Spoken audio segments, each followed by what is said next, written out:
They seek power when they don't know love. Welcome back, everyone, to With Joe Wehbe Podcast. If you're with us yesterday, we talked about the difference between intrinsic and extrinsic drives and motivations and reasons for doing things. Hint, one comes from the inside, the internal. The other comes from the external and the outside. You can figure that out. How'd you go, by the way, yesterday with figuring out what your intrinsic and extrinsic drives were? Did you reflect on that? You were supposed to. Today, I want to talk about 5 downsides of extrinsic drives. I want to talk about 5 downsides because it's very common to get caught up in these. It won't be hard to identify them, but people will fail to identify them because they want to uphold a narrative and story about their life now. So what you're best served doing, if you're listening to this, as I'm going to do when I actually go through it, is not assume that you're immune to them. We're all susceptible to them. It's part of being human. You're not impregnable. You're not necessarily a rock star. All right? We all know very little. Just remember that. And it goes for me too. I'm definitely included. I've got cold hard evidence of that. So let's remove the assumptions. Think about these and reflect on them clearly. And then think about what we can do about it. Now, to start with, I want to talk about, I guess I'm going to make a distinction here about the difference between a career entrepreneur and maybe like an impact or a problem-solving focused entrepreneur, just as a useful example to run these 5 downsides through. So I think of a career entrepreneur as someone who wants the glory and prestige and the image of having set up maybe a really successful, powerful business. And it's a good example because entrepreneurship is very glorified these days. So the typical, maybe if you're going to outline the stereotypical entrepreneurial career, it's, hustle hard, make a business now, sell out for lots of money and get lots of credibility from that. And then be able to not have to work and create things, but just be able to invest and leverage, your money rather than your time to further your wealth and income, but also status and pedigree and idea of yourself. Nothing necessarily wrong with that. But then I think about the opposite, which is the problem-solving focused or impact-focused entrepreneur who is someone who wants to solve a problem. Someone who cares about something because it really resonated with them. Maybe it was a problem they had. Sarah Blakely Spanx, right? Had the problem herself. Undergarments, not something I pretend to understand as a man. Inadequate undergarments for women. But, scratching her own itch. Turned into an incredible big business, sure. But was scratching her own itch. Elon Musk, for example, is in a position where he could just invest in businesses and make heaps of money. But he actually chooses to run really complicated and stressful projects. And maybe it's for just the idea, so he can look at himself as a savior for humanity. But I think he's on the right path and chasing maybe some really noble things that obviously resonate with him, doing what he sees as best. And so it can be very different. It doesn't matter necessarily what you're doing. You can take any example, being a lawyer for prestige or being a lawyer because you care about the law. And the problem is most people are just going to tell themselves they care about the law. No one you ask is going to say, no, I just want the prestige of being a lawyer, right? And people are never that honest with you, because if they were that honest, they wouldn't be doing it because they know they're doing it for the wrong reason. So this is why, remove the assumptions. So what are the downsides for doing things for more extrinsic rewards like image and things like that? So first problem I alluded to in the last episode with the metaphor of the orchestra is when you're trying to please the crowd and fit through their goalposts. One set of goalposts to aim for doesn't exist because everyone wants different things. So catering to the masses is doomed to fail. But also, if their opinion changes, where you have to aim moves too. The goalposts get moved, you'll have to go with the goalposts if you care about it. For example, if you only care about, what's the best example? If you only care about, let's talk about money or praise, right? So the things you can do to get money right now, say it's a trend that you're jumping on, right? Say it's snake oil, or say it's social media. It doesn't matter what it is.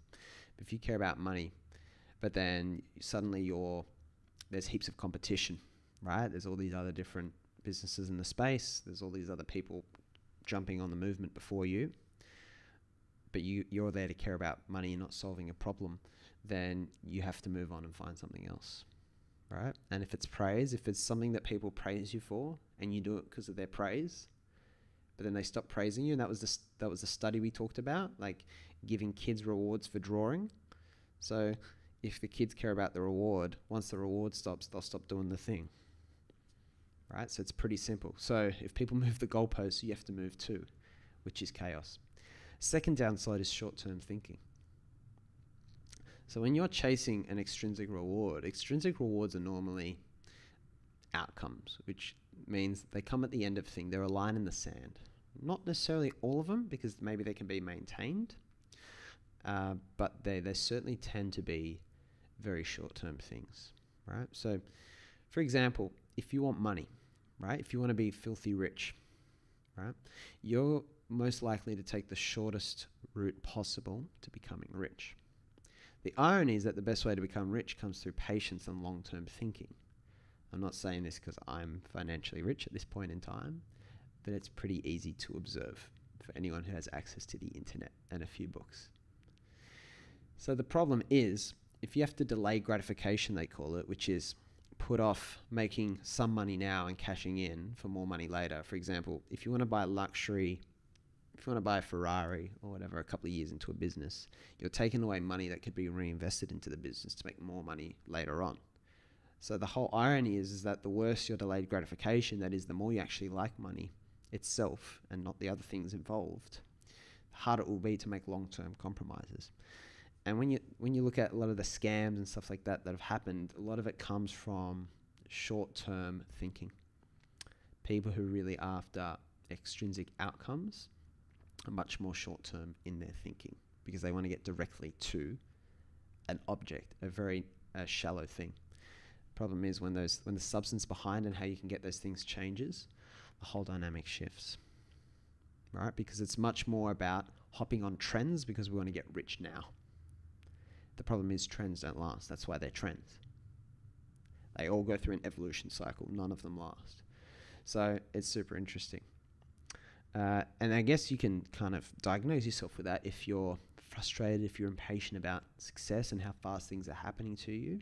You might be in things for the wrong reason. And certainly sometimes I felt like that probably through everything I've done, to be honest, with the exception of probably From the Ground Up, which is non-profit based. So it normally always felt like it was on the right direction.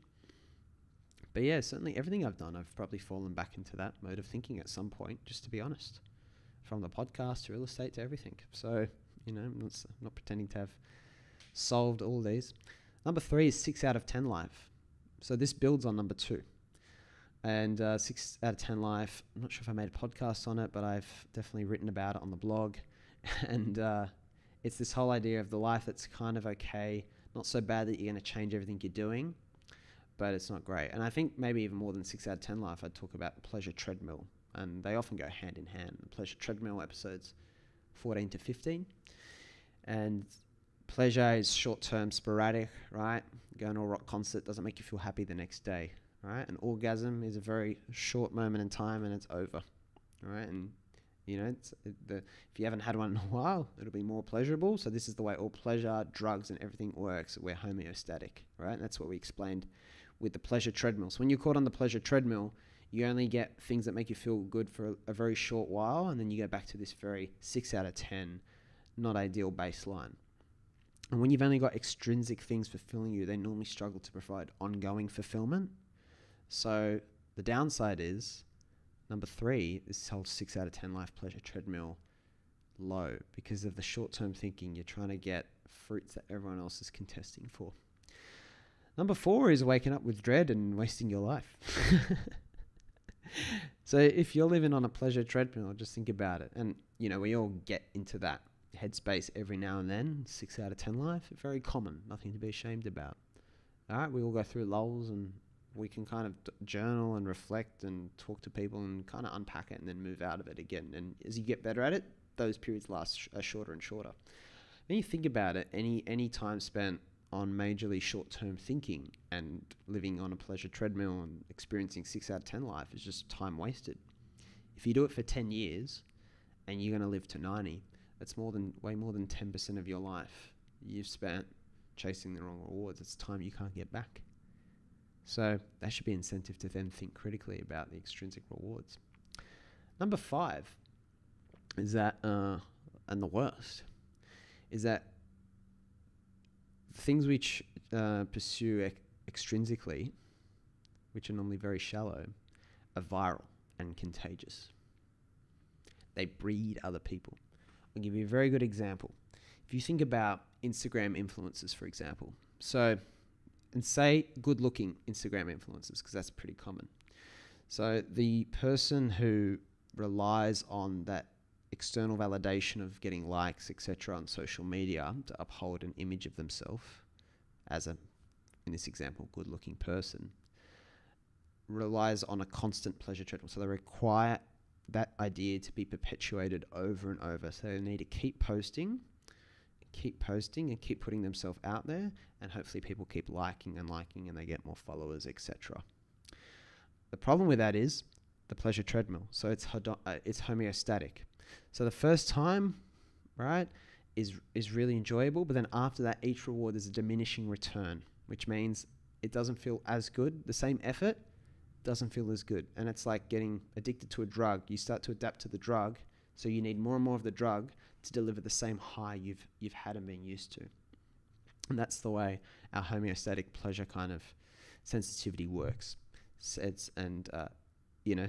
Good-looking people are not immune to it just because they're good-looking. Trust me, I know. And so, but then the problem and the virality and the contagious part of this is that putting that out there excessively makes other people feel insecure about themselves. Makes them feel less good-looking because they compare themselves to that. And then they feel insecure and they need to do something to then get validation. And that's where you start to see, you can learn a lot about people from their Instagram bio and how many pics they put up posing and in their bikini or six-packs on a beach. I wrote a blog about that, how to diagnose people's insecurity from their Instagram page. It's at first funny, but then actually very sad thing to actually do when you reflect on it. And because why would people push it so hard if they didn't need the validation from it, if it was an important part of their image? And they can start out, it doesn't mean they're not genuine people, doesn't mean they're not good people. It means that they kind of get hooked. But it's viral. It's this cycle perpetuates. The good-looking people that are self-content and assuming they don't need to post a lot because maybe they don't use Instagram for business and all that, they're not putting stuff out there. It's the same as the financially wealthy people who are wealthy but just happy. So they're not putting stuff out there all the time to try and to try and let people know how wealthy they are. They're not throwing things in your face like fancy cars and selling online course after online course and all these things and being real loud. But the insecure people who are chasing validation, praise, and want a better image of themselves and status is very extrinsic. They need attention to uphold that and get that reward. So they're loud, they're out there. So they're viral because they make other people aspire to what they have, even though it doesn't fulfill them. You just got this terrible, terrible cycle perpetuating all through Western society in particular, which is tragic, which is super tragic. So the quote I opened with, "They seek power and they don't know love," is a quote I heard Mike Tyson say on a podcast once. I think it was on Joe Rogan. And it's this idea that in lieu of the intrinsic and good rewards in life, feeling fulfilled, family, love, community, being able to work on your interests, being able to serve others, and all the other good rewards that are actually on offer that people might miss because they're not as sexy and seductive, not as glorious from the outside. They're not shiny objects that everyone grabs. All those things, when they're not on offer, people are kind of more susceptible to chasing these inferior, second-tier, bottom shelf extrinsic rewards.